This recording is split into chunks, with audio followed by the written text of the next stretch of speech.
Des ministres s'est mis en session ordinaire ce mercredi 21 août dans sa salle de délibération au palais de Koulouba sous la présidence de M. Ibrahim Boubacar Keïta, président de la République. Avec moi sur ce plateau, Ibrahim Diombele, bonsoir. Bonsoir, Amara Maledialo. Le contenu de ce communiqué. Mesdames et messieurs, bonsoir. Au chapitre des mesures législatives et réglementaires, au titre du ministère des Affaires étrangères et de la coopération internationale, et sur le rapport du ministre des Affaires étrangères et de la coopération internationale, le Conseil des ministres a adopté des projets de textes relatifs à la ratification de l'accord de financement concessionnel signé ici à Bamako le 12 juin 2019 entre le gouvernement de la République du Mali et l'Association internationale de développement relatif au financement du projet d'amélioration du secteur de l'électricité au Mali.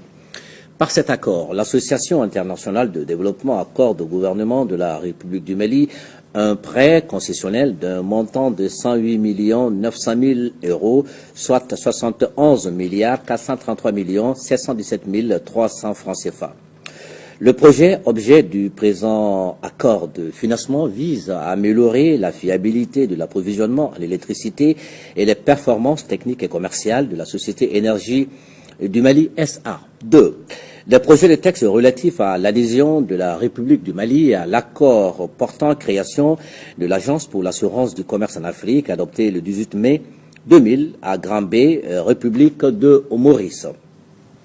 L'Agence pour l'assurance du commerce en Afrique est une organisation multilatérale à caractère financier chargée, entre autres, de faciliter le développement du commerce, des investissements et d'autres activités productives dans les États africains, d'établir et de gérer conjointement ou solidairement des programmes et services d'assurance au profit des exportateurs, importateurs et investisseurs en Afrique, de mobiliser les ressources financières destinées notamment à réduire le coût des transactions et à couvrir les risques politiques et crédits commerciaux en Afrique.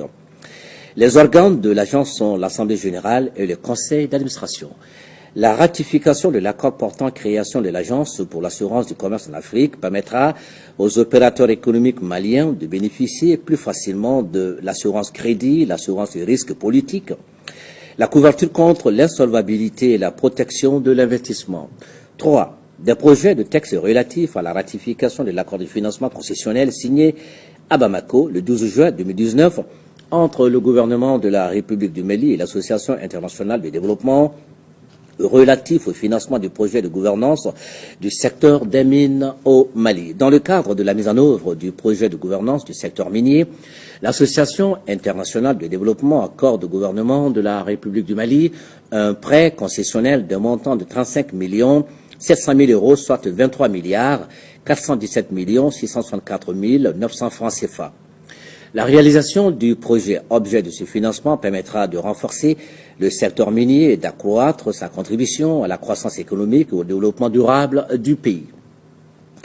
Au titre du ministère des Mines et du Pétrole, sur le rapport du ministre des Mines et du Pétrole, le Conseil des ministres a adopté un projet d'ordonnance portant code minier en République du Mali.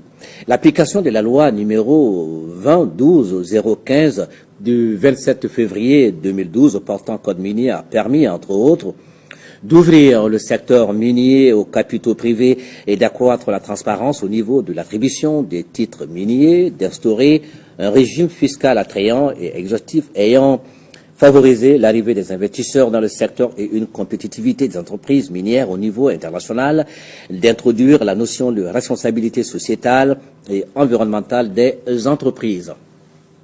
En dépit des avancées enregistrées, l'application de la loi du 27 février 2012 a révélé des insuffisances qu'il convient de corriger. Le présent projet de code minier, initié dans ce cadre, apporte un certain nombre d'innovations dont la réduction de la durée de la période de stabilité, la suppression de l'autorisation de prospection, d'exploitation par dragage, de l'exonération sur la TVA pendant la phase de production et de certains avantages douaniers et fiscaux, la clarification de certains concepts clés du domaine de l'exploitation artisanale, mécanisée et à petite échelle et des obligations sociétales des entreprises minières, l'extension des obligations de protection de l'environnement à la phase de recherche, le réaménagement des groupes de subsistance minérale, la possibilité d'attribution des titres miniers par appel d'offres, la création d'un fonds de réhabilitation, de sécurisation des sites miniers artisanaux et de lutte contre l'usage des produits prohibés. L'adoption du présent code minier contribuera à accroître de manière substantielle la part des produits miniers au développement de l'économie nationale. Au titre du ministère de l'Environnement, de l'Assainissement et du Développement durable, sur le rapport du ministre de l'Environnement, de l'Assainissement et du Développement durable, le Conseil des ministres a adopté des projets de texte relatifs à la création, à l'organisation et aux modalités de fonctionnement de l'Agence nationale de la Grande Muraille Verte. L'unité de gestion de la Grande Muraille Verte est un service à rattacher créé par l'ordonnance numéro 2016-011 PRM du 17 mars 2016 pour assurer la réalisation et la gestion des segments nationaux de la barrière verte de protection contre l'avancée du désert dans la bande sahélienne. Les projets de texte adoptés créent en lieu et place de l'unité un établissement public à caractère administratif dénommé Agence nationale de la Grande Muraille Verte. Le changement de statut opéré vise à doter la structure des capacités juridiques et financières nécessaires pour mieux faire face aux missions qui lui sont assignées. Au titre du ministère de l'Enseignement supérieur et de la Recherche scientifique.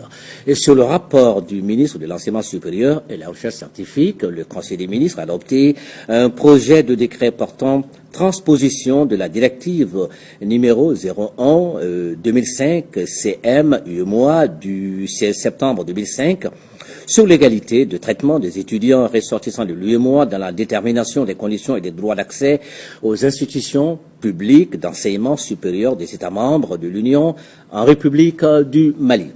Les institutions d'enseignement supérieur du Mali abritent un nombre important d'étudiants ressortissants des pays de l'UEMOA. Le projet de décret adopté permettra aux étudiants et ressortissants de l'Union de bénéficier en République du Mali du droit d'accéder aux institutions publiques d'enseignement supérieur dans les mêmes conditions que les nationaux.